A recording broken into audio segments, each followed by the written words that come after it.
Question is for Usman. So you and Bilal Muhammad have had a lot of beef on social media. You guys did a lot of back and forth, and you had a lot to say about him on your podcast. Why are you not getting in the octagon with him instead of Ian? Well, we didn't have a lot of back and forth. It was just a lot coming from him. I just think he's a dork, and you know what you do with dork is you ignore them. Because, and this is a question, I like that question. This is the thing is, for someone like myself and Bilal Muhammad, right now Bilal Muhammad is ranked, what, number 1 in the division? And I'm below him. I'm looking at the title. I've been where he hasn't been.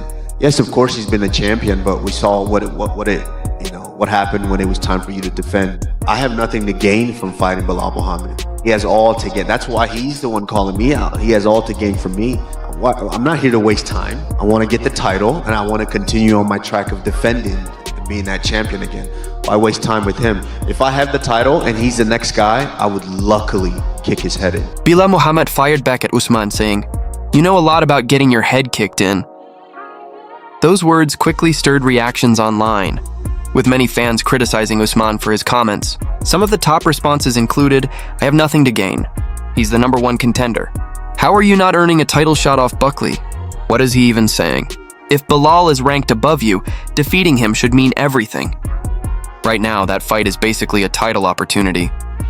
That head kick from Leon seemed to do lasting damage. This doesn't add up. It looks like he's avoiding Bilal. I don't see why he wouldn't match up well. Yet now Usman is acting like he's ducking. He even called you out on a podcast. Now suddenly he's not worth fighting? Meanwhile, the heavyweight spotlight shifts as Tom Aspinall and Cyril Gane completed their weigh-ins ahead of tomorrow's main event. Tom came in at 255 lbs while Gane weighed 247 lbs, making the matchup official and setting the stage for a high-stakes showdown. 255, the official weight for the champ Tom Aspinall.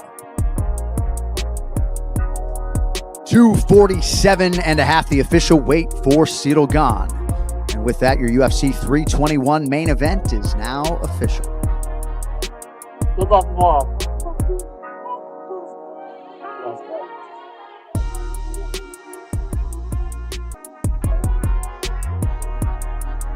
Thank you, boys. Poirier discussed the pressure Gane faces going into his 3rd undisputed heavyweight title fight. He relates personally, having fought 3 times for the lightweight title and coming up short. Poirier described the mental strain. Every moment, sleep, waking, training, is consumed by the possibility that it could be the last title opportunity. He highlighted Gane's athleticism. Lean, muscular, excellent lateral movement for a heavyweight, and skilled in kickboxing. Key matchup point: how Aspinall will handle a heavyweight with such mobility. Patchy Mix was initially reported to have failed a drug test for his May 2022 Bellator fight against Magomed Magomedov. The French MMA Federation considered overturning Mix's win due to marijuana use. Mix and his fiancée Tatiana Suarez clarified it was a lab error. The decimal in the test result was wrong, and he hadn't exceeded limits. He spent $20,000 in legal fees trying to resolve the issue. Update: Mix's win stands, as the official test overseen by Mike Mazzulli was negative. At the BKFC 83 press conference, McGregor said he has returned from a spiritual journey and feels saved. He confirmed his competitive fire has returned, signaling renewed focus for his fighting career. I am not here just by chance. There is a higher power, God, that dictates my journey and all of our journeys. And I live my life by God's word. And since around that time that you mentioned at the last event, I've engaged on a spiritual journey. And I'm saved, I am healed.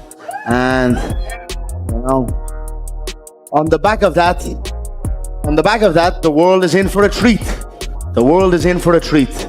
My competitive spark that was once in my heart is now a roaring blaze. So I'm very excited. You know, I envy these men up here on this dais. They're right about to make weight, and they're to go in and enjoy and entertain and do what they were called to do, as am I called to do it. And you know, I'm eager to get back. And right now I had to dial myself in and go inward. And that I done. And I'm very, very excited to come back my own. Dana White announced Talbot will face Henry Cejudo at UFC 323. Fans were surprised, noting Cejudo is a much higher level opponent than anyone Talbot has faced. Critics referenced Talbot's decision loss to Hani Barcelos at UFC 311, saying Cejudo is a major step up. In an interview with Ariel Helwani, Talbot explained how the matchup came together. Talbot emphasized he likes the challenge and isn't interested in taking easier fights despite fan criticism. I mean, everybody's pretty much on my radar. The reason it happened is because I said yes. And I mean, people see this fight announcement, they see the fights that get made, they don't see how many people say no. And before Henry took the fight, I was trying really hard to fight on the MSG card, and I had been through plenty of opponents that were lower in ranking, but between me and Henry, like the rankings in between me and Henry, and everyone said no. And it just seemed like, I don't know, there were all these reasons as to why people couldn't fight. But Henry said yes, and I said yes. I haven't said no to anyone. I was down to fight any of the names in between us, but it just didn't work out that way. So I'm super excited to fight Henry. Okay. It's like the best fight I could have gotten. Okay, well, I was just going to ask you, do you like the matchup? Is this something that really intrigues you and excites you? And you just said yes. Why? Why do you like it so much? He's just like one of the GOATs. He was a belt holder at my weight, the weight below. He's an Olympic gold medalist. There will never be another Henry Cejudo. Like, I have a ton of respect for him just for that reason. And I think honestly, it's just, I'm not taking fights just because I'm gonna win, or like, I'm not really interested in favorable matchups. Like, we're here to just like fight and test the best version of ourselves. So I feel like that's what's important.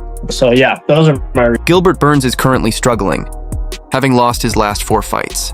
On the latest episode of the Show Me the Money podcast, Hanato Moano mentioned this streak. In response, Gilbert challenged Hanato to a grappling match, even calling him easy money. This motherfucker's having 4 losses in a row and don't know a single thing about this motherfucker. How much money he cost you?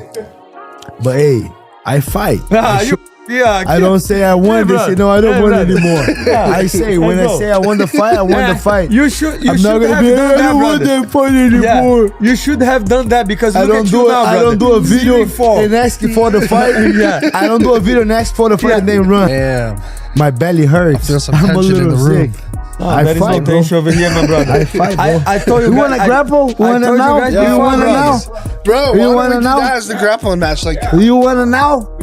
You want to know? I don't respect this guy, my brother. You want to know? That's easy money, bro. Dan Hooker? You're right. You're right. I know. Daniel Cormier recently responded to Tom Aspinall's comment that he would have been a tough matchup for Cormier during his prime. DC has the worst style for me ever. He's got a nasty style. He's like short. I've said this to his face as well. He's like short guy who just keeps walking forward, changing levels in between like grappling punches. He can knock you out, he can take you down. He's got like cardio for days.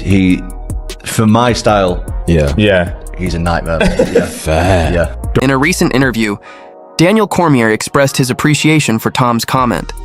He also joked that if they ever faced off, he'd be rushing across the octagon to make it happen. So, hey man, thanks for giving me props about the fight. Even though you're kind of polishing me up fight? a little What's bit. that? When you go, DC would have been a problem if we fought. I told you that years ago. Yeah, I know you did, but still, to say, no, honestly, you're just kind of polishing me up, and I'm not, like, every now and again, somebody got to give the big some love, Thank you, Tom. It's the truth. It's the truth. I think you might have beat me up bad. No, I would have. Hey, let me tell you something. I'd have been shooting from halfway across the octagon the moment they just said fight. Guys, make sure you watch Tom this weekend. Until next time. Brendan Allen didn't hold back when talking about Dryas Duplessis.